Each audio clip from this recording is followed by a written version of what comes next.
ఓం శ్రీ గురుద్యో నమః. ఆదిత్యుని కిరణాలు ఇంకా మండిపోతున్నాయి.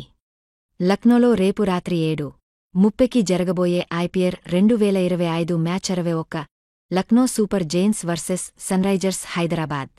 అయ్యా! ఈ మ్యాచ్కి జ్యోతిష్యం కూడా ఒర్రు దగ్గర చేసుకొచ్చింది. చంద్రుడు మిథున రాశిలో, అనగా గాలితత్వం. దీని వలన బంతి లెగ్సైడుకి దూకుతుంది, క్యాచ్లు మిస్ అవుతాయి. ఎల్ఎస్జీ జట్టులో ఉన్న పూరన్ అన్నగారి గోచారం శుభం. ఆయనే బాగా దూకుతారట. కెప్టెన్ కేఎల్ రాహుల్ గారి రాశిలో బుధుడు బలంగా ఉన్నాడు. అంటే అసలు పొలిటికల్ స్టేట్మెంట్స్ చెప్పకుండానే స్ట్రాటజీ ప్లాన్ చేస్తాడట.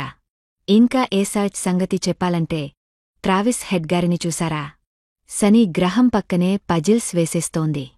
అంటే మొదట బాగుంటారు కాని ఆఖర్లో ఆడుతూ బతకాలి స్థితి వస్తుంది. కిషన్ గారికి జ్యోతిష్యం నో కామెంట్ అంటోంది. ఎవడికి చేతిలో క్యాచ్ పడతాడో దేవుడికి తెలీదు.